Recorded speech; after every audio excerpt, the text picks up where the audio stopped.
सुख दुःख अनि आरोह अवरोहको व्यथा कार्यक्रम जीवन कथा जीवन कथा जीवन कथा।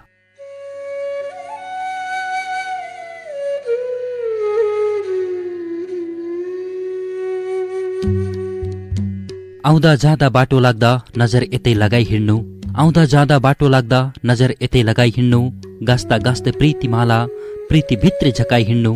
कोही तिम्रो पछि लागे चोखो चोखो प्रीति मागे, मेरो माया सम्झी तिमीले उसको माया डगाई हिँड्नु। सागर जस्तो सम्बन्ध यो खहरेको भेल होइन, सागर जस्तो सम्बन्ध यो खहरेको भेल होइन, मुटु भरी भरी तिमीले चोखो माया बगाई हिँड्नु। साँझ ढल्दा दिन ढल्दा प्रभातसँगै सन्ध्या बल्दा, साँझ ढल्दा दिन ढल्दा प्रभातसँगै सन्ध्या बल्दा, जोरी पारी आहारिसेका आँखाहरू छकाई हिँड्नु। आउँदा जाँदा बाटो लाग्दा नजर यतै लगाई हिँड्नु, गास्दा गास्दै प्रीतिमाला प्रीति भित्रै झकाई हिँड्नु, गास्दा गास्दै प्रीतिमाला प्रीति भित्रै झकाई हिँड्नु।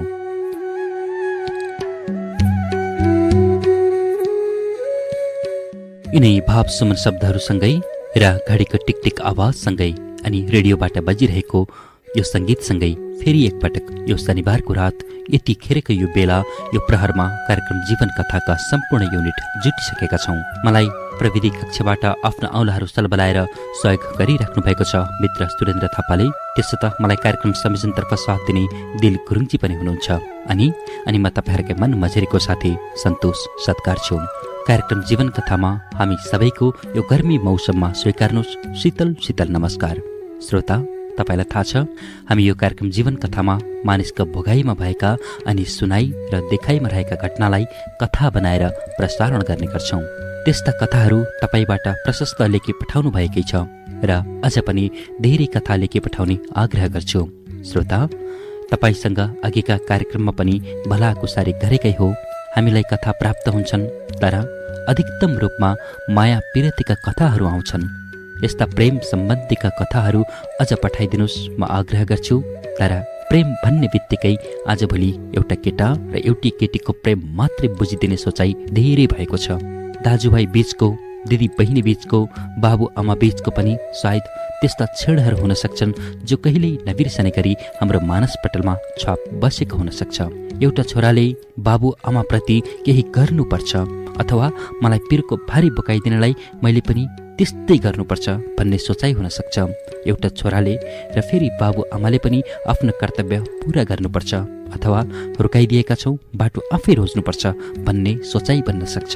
तर जे भए पनि सबैजना आफ्नो कर्तव्यबाट विमुख बन्न हुँदैन।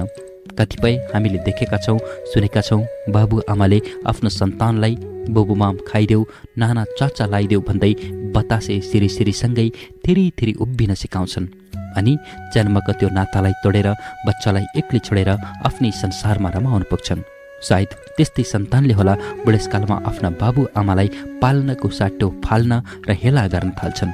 तर हाम्रो सन्देश भनौँ या निचोड सबैले आफ्नो कर्तव्य पुरा गर्नुपर्छ, एकले अर्कालाई माया ममता स्नेह र प्यार गरी बाँच्नुपर्छ भन्न चाहन्छौँ। आदरणीय श्रोता, आज कार्यक्रम जीवन कथामा एउटा श्रोताको कथा लिएर आएको छु। लेखनाथबाट सगुनजीले लेखी पठाइदिनु भएको यो कथा राम्रो छ वा नराम्रो छ, मिठो छ वा नमिठो छ, त्यो पढ्दै गएपछि थाहा हुने कुरा हो। तर लेखनाथका श्रोता सगुनजीको यो कथा सुरु गर्नुभन्दा पनि अगाडि अन्जु पन्तको आवाजमा एउटा गीत राख्छु। अँधेरी जस्तै जुन बिनाको, पँधेरी जस्तै पानी बिनाको, तिमी नहुँदा जीवन मेरो आँखा नभएको, नानी जस्तो आँखा बिनाको नानी जस्तो, यस्तै यस्तै भावनाले ओतप्रोत भएको यो गीत सुरुमा राख्छु अनि कथा पढ्छु। अँधेरी जस्तै जुन बिनाको, पँधेरी जस्तै पानी बिनाको,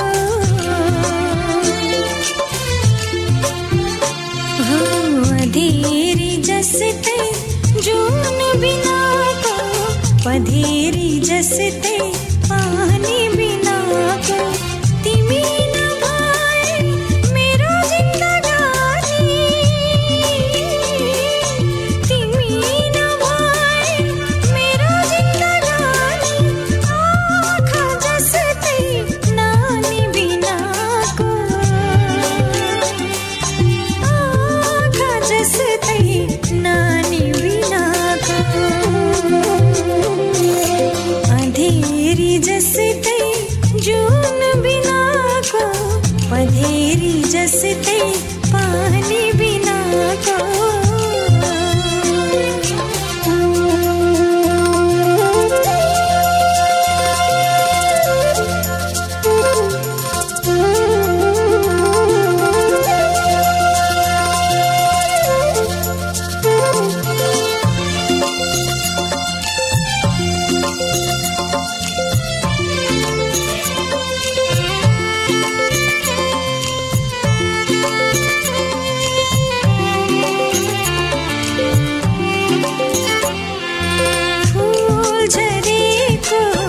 डाली हुन्छु पखेटा काटेको चरी हुन्छु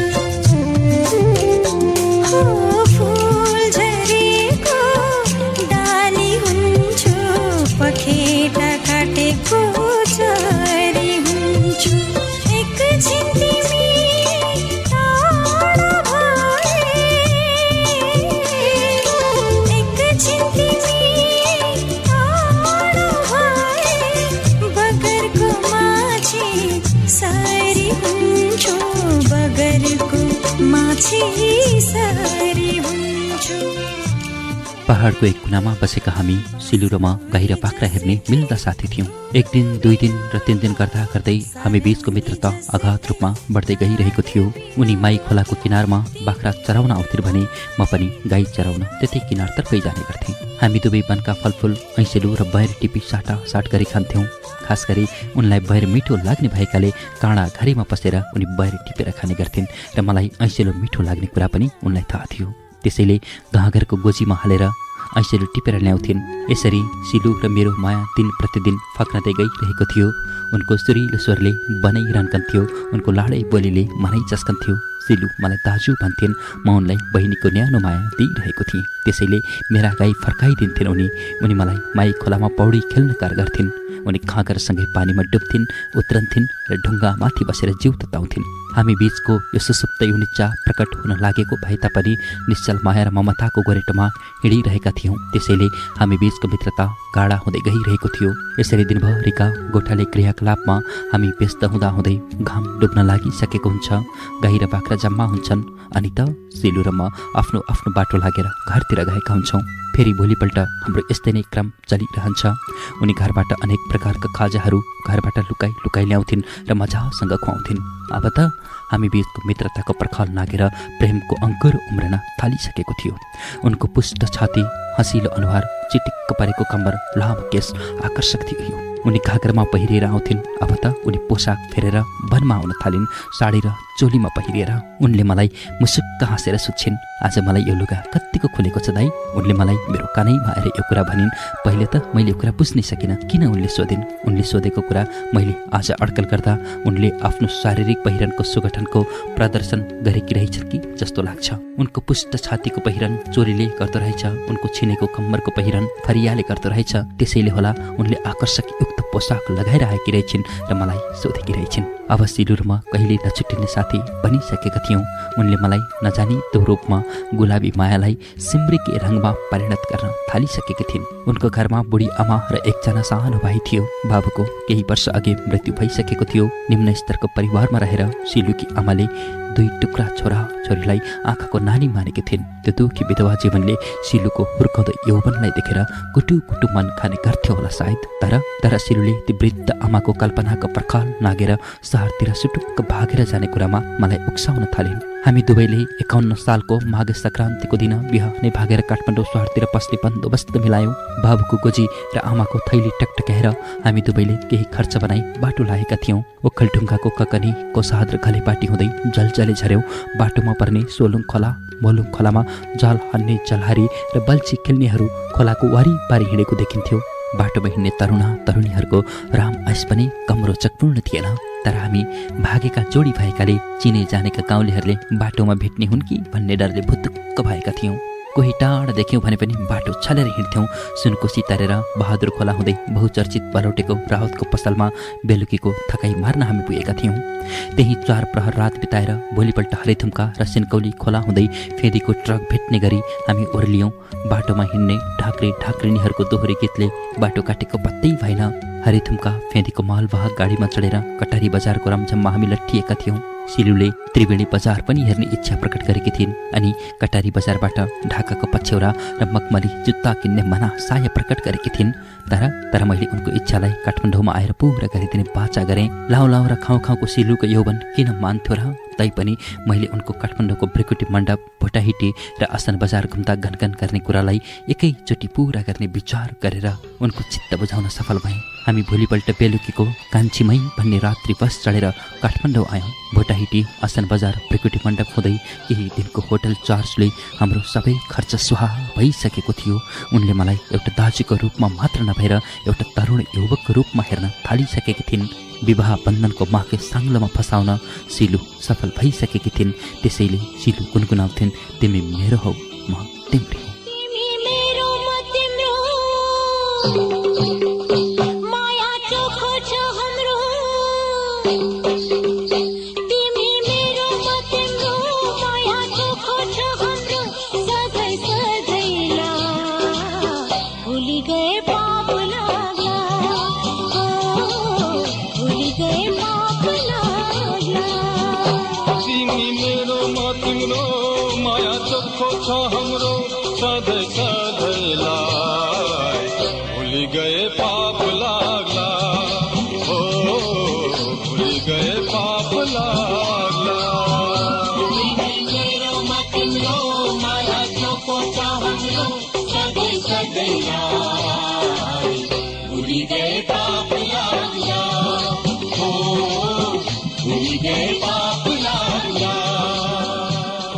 गोजी गरौँ छैन्जेल त हामी दुवैको राम्रो फुर्ती थियो। अब बिस्तारै खल्ती रित्तिन थालिसकेपछि विकल्पको खोजी गर्नु परेको थियो।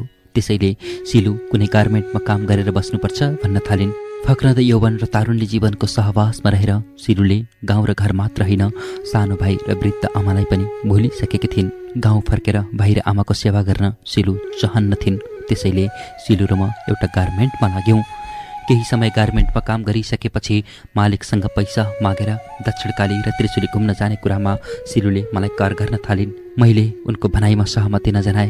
निन्याउरो अनुहार लगाएर उनी ठुस्स पर्थिन्। त्यसैले मैले दक्षिणकाली घुम्न जाने कुरामा सहमति जनाएँ। त्यसको लागि शहीद गेटबाट बस चढेर किर्तिपुर हुँदै चोभार डाँडो चढ्यौँ। चोभारबाट नै फर्पिङको राम्रो चहल पहल देखिन्थ्यो। त्यहाँको पिकनिक स्पोट्स र तीर्थयात्रीहरूको भिडभाड हेर्न लायक थियो। त्यहाँ हामी सिलु र म पनि दक्षिणकाली माईको दर्शन गरेर लाइनमा बसिरहेका थियौँ। मिनिस्कर्ट ढल्काएर हिँड्ने तरुणा तरुणीहरू एकअर्कामा कुरा गर्न थालेको देखिरहन्थ्यो। भक्तजनहरूको बोको काट्ने र भक्तिपूर्ण दर्शन गर्ने जाने आउने त्यो आफ्नो क्रम जारी थियो। पिकनिकमा जाने मानिसहरू खानपिन र सोमरसको स्वादमा मस्त भएको देखिन्थ्यो। हामीले त्यस किसिमको दृश्य हेर्दा हेर्दै मूल मन्दिरभन्दा करिब 5 मिनट जति माथि गएपछि माताको मन्दिर रहेछ। हामी त्यसतर्फ गएर 3 चोटि परिक्रमा गरेर पुनः पिकनिक स्पोट्सतर्फ फर्क्यौँ। थोरै भए पनि नाक ठक्किने उकालो बाटो वरिपरि जङ्गलले ढाकिएको थियो। जङ्गलभित्र युवा युवतीहरूको लुकामारी चलिरहेको देखिन्थ्यो। यसबाट सिलुमा पनि वासनाको रङ्ग चढेछ होला। यौवनको उन्मादले उत्तेजित बनाएर होला त्यस डाँडामा बसेर रमाइलो हेर्ने इच्छा प्रकट गरिरहेकी थिइन्। तर काठमाडौँमा फर्कने बस नपाइने पिरुलेको हुनाले उनको इच्छालाई टुक्राएर बिस्तारै बाटो लाग्ने कुरा गरेँ। त्यसपछि काठमाडौँ फर्कने बस भेट्न हामी बस पार्कतिर फर्कियौँ। त्यहाँ आउँदा पिकनिक सकेर घरतर्फ लाग्न लागेका जोडीहरू आकर्षक नाच नाचिरहेका थिए। भनमा फुले जस्ता गीतहरू गाइरहेका थिए। त्यो नाच हेर्न लायक थियो। केही बेर हामी पनि त्यसै नाचमा लट्ठ भयौँ अनि काठमाडौँ फर्किने हतारमा बस चढ्यौँ। काठमाडौँको सानो कोठामा बेलुकीको थकाइ मार्न हामी आइपुगेका थियौँ। साहुसँग मागेर लगेको केही पैसा पनि सकिएको थियो। त्यसैले त्रिशुली घुम्न जाने रहरलाई रहरकै रूपमा थाती राखेर गार्मेन्टमा काम गर्न थाल्यौँ। सिलु र मैले साहुजीलाई खुसी पार्न साँझ बिहान गरेर भए पनि धेरै पैसा कमाउने गरेका थियौँ, धेरै काम गर्ने गरेका थियौँ। त्यसपछि 1 महिना जति राम्रोसँग काम गरेर बस्यौँ अनि सिलुले थाती राखेको रहरलाई वास्तविकता दिने कुरामा मसँग घनघन गर्न थालिन्। आखिर केटी मान्छेहरूको आफ्नो जीवन साथीसँगै घुम्ने चाहना प्राकृतिक वरदान हो भन्ने कुरा मलाई राम्रोसँग थाहा थियो। त्यसैले उनको भनाइमा म पनि सहमति भएँ। बाराजु बस पार्कतर्फ हामी लाग्यौँ। बाराजु बस पार्कबाट रानी वन हुँदै ओखर पौवा रानी पौवा लाग्नु पर्थ्यो। एउटा सानो मिनी बसमा हामी लागेका थियौँ। साँघुरो बाटो, विपरीत दिशाबाट कुनै सवारी साधन आयो भने पछाडि फर्केर साइड दिनुपर्ने। यात्रुहरूको भिडले बसको छत समेत भरिभराउ थियो। रानी पौवाको नास्ता खाएर हामी बसमा चढेका थियौँ। तादी खोलाको चेकपोस्टमा बस रोकिएको थियो। त्यहाँ सिलुले माछाको सिल लिने इच्छा जाहेर गरेकी थिइन्। र मैले काठमाडौँ फर्कँदा ल्याउला भनेको थिएँ। निन्याउरो अनुहार लगाएर उनी बसमा बसिरहेकी थिइन्। त्रिशुली बस पार्क आयो। हामी दुवै ओर्लियौँ। जेठको धुप थियो। हामी हल्का नास्ता खाएर हामी दुवैले त्रिशुलीको चिसो पानीमा नुहाउने विचार गऱ्यौँ। आखिर ओखलढुङ्गा बस्दा पनि त हामी त्यहाँ नुहाउँथ्यौँ, रमाइलो गर्थ्यौँ, पौडी खेल्थ्यौँ। त्यही सम्झनाले हामीमा त्रिशुली देख्ने बित्तिकै त्यही सम्झना हामीमा फुटेर आइरहेको थियो। उनी त्रिशुलीमा नुहाउन पसिन्, म पनि छेउमा बसिरहेको थिएँ। गर्मीको झोकमा सिलु अलिक गहिरो ठाउँमा पसिन्। त्रिशुलीले पन्जा फिजाएर सिलुलाई स्वात्तै लग्यो। उनको रातो कपडा खोलाको माझमा देखिन्थ्यो। उनी बाँच्नको लागि हात उठाएको जस्तो देखिन्थ्यो। म पनि कहालिँदै चित्कार गर्दै उनलाई बचाउनको लागि बगर बगर दौडिएको थिएँ। त्रिशुलीको पानीको बहाव र ठाड खोला भएकोले उनलाई बचाउन त केही बेर अगाडि देखिएको रातो कपडा पनि देखिन छाड्यो। त्यसपछि त्यो शरीर, त्यो आत्मा, त्यो मन सधैँका लागि विलीन भएर गयो। म पागल जस्तै भई रुँदै कराई बगर बगर दौडिरहेको थिएँ। कहिले नभेटिने गरी सिलुको शरीरलाई त्रिशुलीमा भेटी चढाइसकेको थिएँ। त्यसैले मैले आफ्नो करुणा आँसुबाट पोख्नु बाहेक अरू केही पनि थिएन। आफ्नो प्रेयसीलाई गुमाएको जीवन जस्तो थिएन। त्यसैले उनको कपडाको पोको, चोला र जुत्ता अनि छाता लिएर सिलुसँगै त्रिशुलीमै पस्यो कि जस्तो पनि लागेको थियो। तर यो दुखी जीवनले कहीँ सिलुहरूको तडपन खेप्नु परेको थियो। त्यसैले सिलुसँग मलाई जान चिरेन। मैले हेरिरहेँ त्यो फुलको थुङ्गा पानीमा बगेर गइरहेको थियो। त्यो फुलको थुङ्गा पानीमा बगेर गइरहेको थियो।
सिलु, आखिर तिमी विलीन भएर गयौ र मेरो पीडालाई त्रिशुलीको बगर छत्तिकै फिजाएर गयो।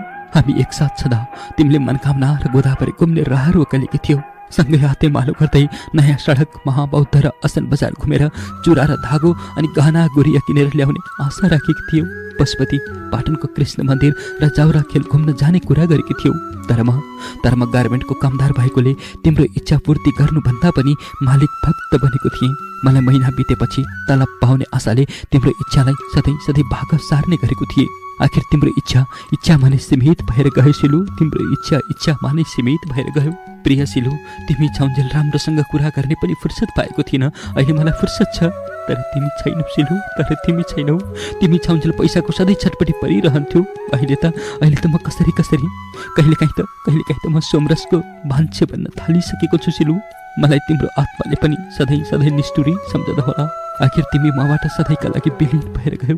तिमी चिर निन्द्रामा पस्यौ सिलु। त्रिशुलीको बगर मेरो आँखामा अझै पनि नाचेको छ। तिम्रो आत्मा स्वर्गमा र शरीर गङ्गामा पुगिसकेको छ होला। म त तिम्रै तडपनमा काठमाडौँका फोहोर कल्लीहरूमा विक्षिप्त रूपमा चढ्दैछु। यो निष्ठुरी मायालाई तिम्रो आत्माले ताराप्दैछ होला।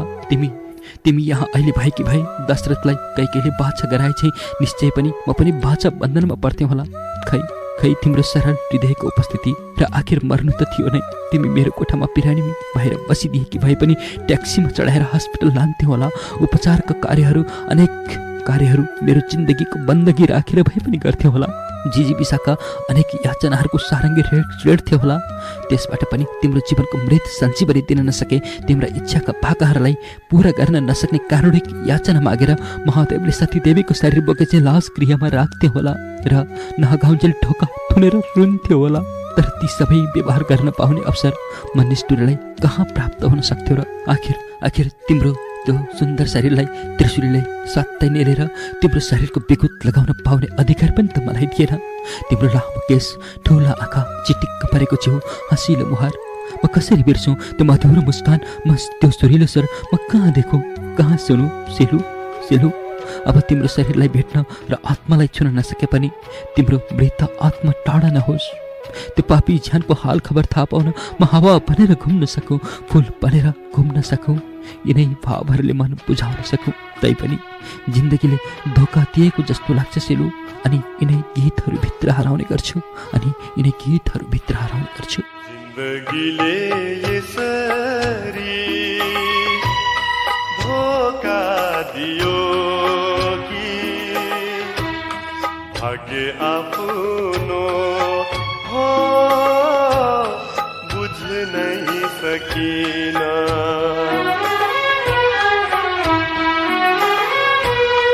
जिन्दगीले यसरी धोका दियो कि भाग्य आफ्नो हो बुझ्न सकिन। समय यसरी बदलिदियो कि बाटो आफ्नो हो चिन्न सकिन। बाटो आफ्नो हो चिन्न सकिन। सेलुको अनुपस्थितिमा यो कोठा र काम गर्ने ठाउँ पनि मसानघाट जस्तै भइदिएको छ। जोस र जाँगर हराउन मात्रै होइन, काम गर्न, गार्मेन्टमा जान र कोठामा बस्न पनि मन लाग्न छाडेको छ। के हराए जस्तो, के बिर्सिए जस्तो लाग्न थालेको छ। उनको मुसुक्क हाँसेको फोटो मेरो कोठामा मलाई हेरेर बसिरहेको छ जस्तो लाग्छ। उनको सिन्दुर र टिकाको पोको मेरो ज्वालामा झुन्डिरहेको छ। तर उनी छैनन्। उनको यो सम्झनाले मेरो हृदय फुटेको छ। मेरो जीवन जस्तो नभएर एउटा पीडाको खाडल जस्तो भएको छ। मेरो कोठामा रङ्गीन सारी र पछ्यौराहरू पनि झुन्डिन छाडिसकेका छन्। मेरो भान्सामा चुरा पस्न छाडिसकेको छ। अफिस जाँदा दिनहुँ टल्किने जुत्ता पनि फुस्रो र धुलोले थोत्रिसकेका छन्। सधैँ बिहानै कुचो लाग्ने कोठा पनि छारो र धुलोले ढाकिसकेको छ। म बाँच्नुमा कुनै अर्थ छैन, तर धुक भएर अडिएको छु। बिहान बेलुका सधैँ तातेको चुलो अहिले चिसिसकेको छ। चुलोदेखि कपडा र कोठाहरूमा समेत किरा फट्याङ्ग्राले रजाई गर्न थालिसकेका छन्। सिरुलाई गुमाएको अभागीले किरा फट्याङ्ग्राहरूको रजाई हेरेर बस्नु परेको छ। सायद मलाई लाग्छ यो मेरो जिन्दगीको सजाय पनि त हुन सक्छ। कोही बाटो हिँडेको स्वास्नी मानिस देख्दा पनि झझल्को आउँछ, याद आउँछ। तर अब ती सबै झझल्को र यादमा मात्र सीमित हुनुभएको छ। त्यसैले सिलु, तिमी मेरो 2 दिनको साथी भएर आएकी रहेछौ। तिम्रो र मेरो माया त केवल 2 दिनको रामछाया मात्र रहेछ। यो जीवनमा तिमीले मलाई कहिले नखोइलिने पीडा दिएर गएकी छौ, कहिले नउखेलिने यो माया दिएर गएकी छौ। त्यो हिजोको न्यानो अङ्गालोको यादमा आज करुणाका आँसु बगाएर बसेको छु म। हिजोको त्यो आनन्दको क्षणमा आज म मसान घाटको मुर्दा भएर बाँचेको छु। तिम्रो यादमा मेरो छाती फाटेको छ, आत्मा धुरु रोएको छ सिलु, आत्मा धुरु रोएको छ। तर तिमी स्वर्गकी परी भएर बसेकी छौ होला, धरतीकी सुन्दरी भएर रहेकी छौ होला। मेरो दुःखद कथाको व्यथालाई आँसुमा ओकालेर तिम्रो स्वर्गको यात्रालाई अवरोध खडा गर्न चाहन्न। त्यसैले सिलु, अब अर्को पुनर्जन्ममा तिम्रो र मेरो फेरि भेट हुने आशा छ। जीवनका ती व्यथाका कथाहरू फेरि एकअर्कामा साटासाट गर्न पाऊँ। सिलु, तिम्रो शरीरको उपस्थिति भएको भए मेरो शरीर र आत्मा सुम्पने थिए।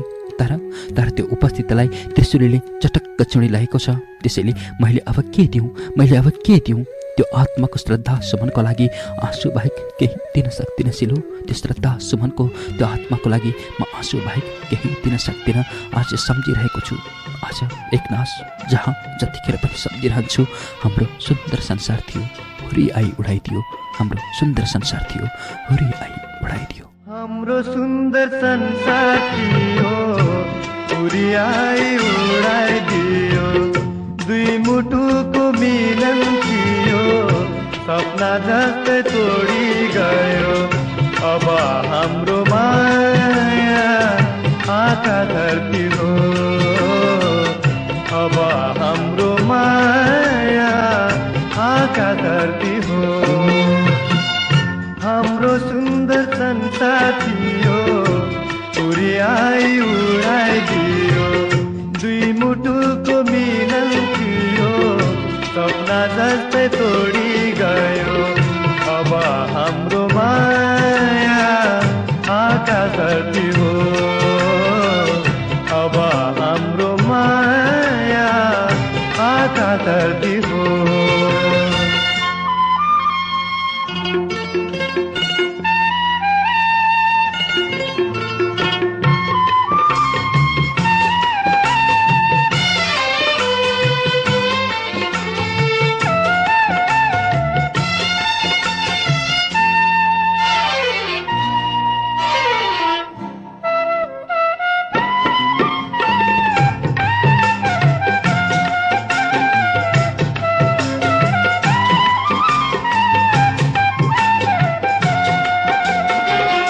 हरियाली वन पाखाको भेट हाम्रो हालै थियो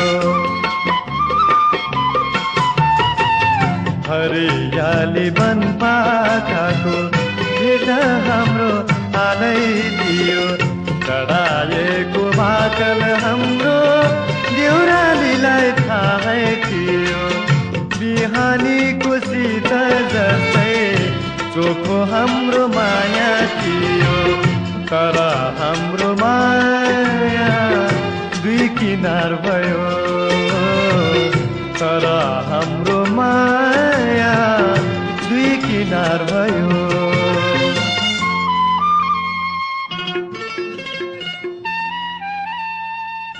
आदरणीय श्रोता, आज कार्यक्रम जीवन कथामा लेखनाथबाट सगुनजीले लेखी पठाइदिनु भएको कथा पढेको थिएँ। कथा अति दर्दनाक थियो, निकै करुणाले भरिएको कथा थियो। वास्तवमा यस्ता हृदय विदारक कथाहरू लेखिनुपर्छ, तर जीवन भोगाइमा यस्ता कथाहरू हुनु हुँदैन। वास्तवमा यस्ता कथाहरूले, यस्ता घटनाहरूले मुटु चिया चिया पर्छ। तर के गर्ने, जीवन भोगाइमा सोचेको भन्दा नसोचेकै कुराहरू धेरै बेहोर्नुपर्छ। सायद यही भएर होला जीवनलाई सुख दुःखको सङ्गम भनिएको। सगुनजीले लेखेको यो कथा जस्तै वास्तवमै जीवन दुःखको सागर रहेछ, जीवन दुःखको खाडल रहेछ, जीवन भोगाइ हो। मलाई लाग्छ जीवनमा दुईवटा कुराहरू गर्नु हुँदैन, सुखमा मात्तिने र दुःखमा हात्तिने। यो कथा पढिसकेपछि मलाई पनि भन्न मन लाग्छ, अकल्पनीय सोच नै जीवन रहेछ। यस्ता घटनाहरू कहीँ कतै कसैको जीवनमा नदोहोरियोस् भन्ने हार्दिक इच्छा प्रकट गर्दै आजको कार्यक्रमबाट छुट्टिन चाहन्छु। आजको कार्यक्रमलाई बिट मार्न चाहन्छु। प्रविधि संयोजनमा साथ दिने सुरेन्द्र थापालाई अनि मलाई कार्यक्रम जीवन कथा संयोजनतर्फ साथ दिने दिल गुरुङलाई धेरै धेरै धन्यवाद व्यक्त गर्न चाहन्छु।